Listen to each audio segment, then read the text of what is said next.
Hello everybody. Today I'm going to start reading you Roald Dahl, The Twits. Now this is a longer book, so I'll break it down into some sort of chapters for you. And here are our main characters. We have got Mr. Twit, Mrs. Twit, the roly-poly bird and the muggle-wump monkeys. First chapter. Hairy faces. What a lot of hairy-faced men there are around these days. When a man grows hair all over his face, it's impossible to tell what he really looks like. Perhaps that's why he does it. He'd rather you didn't know. Then there's the problem of washing.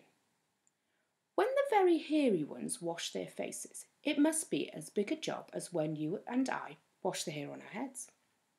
So what I want to know is this. How often do all those hairy-faced men wash their faces? Is it only once a week, like us on Sunday nights? Do they shampoo it? Do they use a hairdryer? Do they rub hair tonic in to stop their faces from going bald? Do they go to the barber to have their hairy faces cut and trimmed? Or do they do it themselves in front of the bathroom mirror with a pair of nail scissors? I don't know. But next time you see a man with a hairy face, which will probably be as soon as you step outside onto the street, maybe you'll look at him more closely and start wondering about some of those things. Mr. Twit. Mr. Twit was one of those very hairy-faced men. The whole of his face, except for his forehead, his eyes and his nose, was covered with thick hair. The stuff even sprouted in revolting tufts out of his nostrils and ear holes. Mr. Twit felt this hairiness made him look terrifically wise and grand.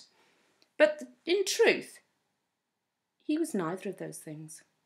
Mr. Twit was a twit.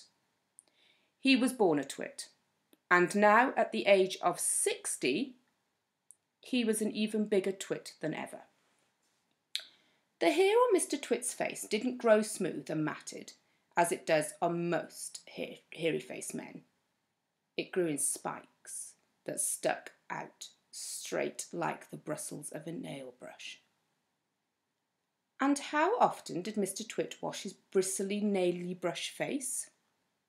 The answer is never. Not even on Sundays. He hadn't washed it for years.